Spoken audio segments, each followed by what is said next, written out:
जय माँ काली।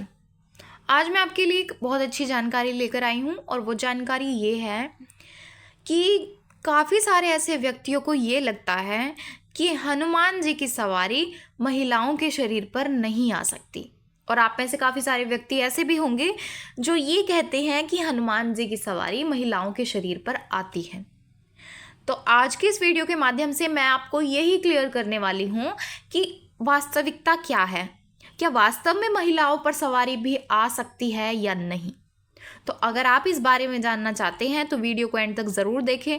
और अगर आप हमारे चैनल पर नए हैं और हमारी वीडियो को पहली बार देख रहे हैं तो हमारे चैनल को सब्सक्राइब कर लीजिए, क्योंकि हमारे चैनल पर आपको इस प्रकार की भक्ति, पूजा पाठ, साधनाएं, माँ काली या अन्य कई देवी देवताओं से जुड़ी महत्वपूर्ण जानकारियाँ मिलती रहेगी। तो चलिए वीडियो को शुरू करते हैं। तो जैसे कि मैं अपनी हर वीडियोस में आपको बताती हूँ और मैंने अपनी पिछली कई वीडियोस में आपको बिल्कुल डिटेल में ये समझाया है कि किसी भी देवी या देवता की सवारी किसी व्यक्ति पर नहीं आती। यानी कि जैसे माँ काली है या बाबा भैरवनाथ जी है या हनुमान जी है या अन्य कई देवी या देवता हैं, उनकी सवारी कभी भी स्वयं किसी व्यक्ति के शरीर में नहीं आ सकती। और ऐसा इसीलिए ही होता है क्योंकि आप इन देवी या देवता को एक राजा या महाराजा के रूप में समझ सकते हैं।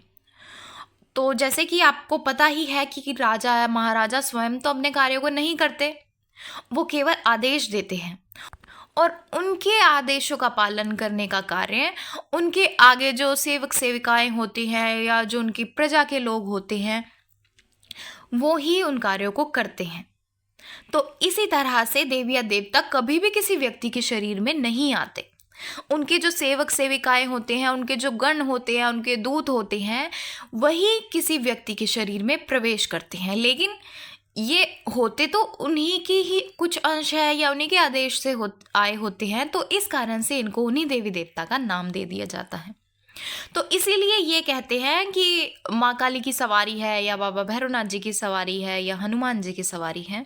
तो जैसे कि आज का हमारा ये विषय है कि हनुमान जी की सवारी महिलाओं पर आती है या नहीं, तो आशा है आपको इस बारे में समझ आया होगा। तो जैसे कि आज का हमारा विषय है कि क्या महिलाओं पर भी हनुमान जी की सवारी आ सकती है या नहीं। तो जैसे कि आप सबको पता है कि हनुमान जी भी स्वयं किसी के शरीर में प्रवेश नहीं करते। हनुमान जी के आगे दूत होते हैं या उनके वीर होते हैं जो अन्य व्यक्तियों पर सवारी के रूप में आते हैं। तो अब आप में से काफ़ी सारे व्यक्तियों के मन में ये सवाल उत्पन्न हो रहा होगा कि हनुमान जी की पूजा तो महिलाएं कर ही नहीं सकती, उनमें ये सवारी कैसे आ सकती है।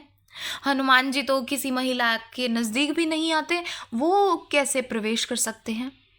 तो मैं आपको ये बता देती हूँ कि आप मेहंदीपुर बालाजी गए होंगे या आपने वहाँ के बारे में सुना होगा। तो जब किसी व्यक्ति पर बुरी शक्तियाँ होती है या कोई नकारात्मक शक्तियाँ उनको परेशान कर रही होती है तो काफ़ी सारे व्यक्ति वहाँ पर जाते हैं अपनी समस्या का समाधान के लिए। तो जब कोई ऐसा पीड़ित व्यक्ति वहाँ पर जाता है और जिस भी विधि विधान के साथ वहाँ पर पूजा की जाती है या जो भी आपको करना होता है, आप वो सब कार्यों को करके वहाँ पर माथा टेकते हैं या जो भी कार्य करते हैं, तो बालाजी महाराज उन शक्तियों को आपके ऊपर से उतार लेते हैं और अपने पास रख लेते हैं और आप ठीक हो जाते हैं। तो अब जो बुरी शक्तियाँ वहाँ पर मेहंदीपुर बालाजी में अपने पास उन्होंने रखी हैं, तो फिर उन बुरी शक्तियों को सेवा दी जाती, यानी कि जो भूत प्रेत की शक्तियाँ होती हैं वहाँ पर सबसे पहले उनको मार लगाई जाती हैं और फिर उसके बाद उन शक्तियों से राम नाम का जाप करवाया जाता है या उनसे सेवा की जाती है ताकि वो शक्तियाँ अपनी बुरी प्रवृत्ति छोड़कर एक अच्छे रूप में आए।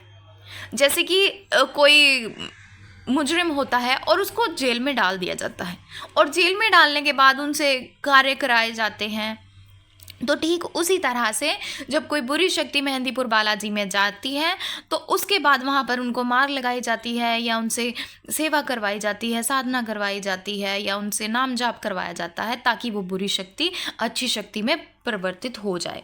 और इस कार्यों को करने में काफ़ी लंबा समय लग जाता है। तो जब वो बुरी शक्ति काफ़ी ज़्यादा राम नाम का जाप कर लेती है या वो अपनी बुरी प्रवृत्ति बिल्कुल ही छोड़ देती है, तो तब जाकर वो एक हनुमान जी के दूत का रूप ले लेती हैं। यानी कि वो बुरे कार्य छोड़कर पूरी तरह से हनुमान जी के चरणों में खुद को समर्पित कर देते हैं और जो हनुमान जी उनको आदेश देते हैं वो उन्हीं आदेशों का पालन करते हैं।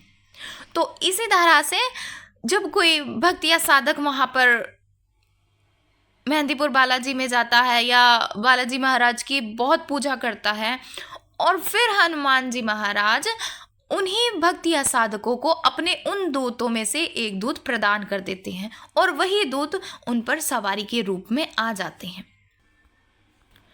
और ऐसा नहीं है कि हनुमान जी अपने दूत केवल पुरुषों को ही प्रदान करते हैं, क्योंकि कोई भी देवी या देवता कभी भी महिला या पुरुष में भेदभाव नहीं करते। केवल मनुष्यों का ही कार्य होता है महिला और पुरुष में भेदभाव करना। इसलिए उनकी नज़रों में सब एक समान ही होते हैं। अगर कोई महिला अपने पिता के रूप में या अपने भाई के रूप में हनुमान जी की पूजा करती है तो हनुमान जी महिलाओं को भी अपने दूत देते हैं और वही दूत फिर महिलाओं के शरीर में सवारी के रूप में आते हैं और सभी कार्यों को भी करते हैं, समाज कल्याण के कार्य भी करते हैं। तो इसलिए अगर आप ये सोचते हैं कि हनुमान जी के दूत या उनकी शक्तियों की सवारी महिलाओं के शरीर में नहीं आ सकती, तो ये कहना गलत है। हनुमान जी की जो शक्तियाँ होती है या उनके जो दूत होते हैं उनकी सवारी किसी पर भी आ सकती है, चाहे वो पुरुष हैं चाहे वो महिलाएं हैं। और ऐसा क्यों होता है वो भी मैं आपको अच्छे से समझा चुकी हूँ। तो आशा है आपको जानकारी पसंद आई होगी। और अगर आप हमारे चैनल पर नए हैं और हमारी वीडियो को पहली बार देख रहे हैं तो हमारे चैनल को सब्सक्राइब कर लीजिए और वीडियो को लाइक ज़रूर करें और ज़्यादा से ज़्यादा लोगों तक शेयर करें। तो चलिए मिलते हैं अगले वीडियो में कुछ नई जानकारी के साथ। जय मां काली।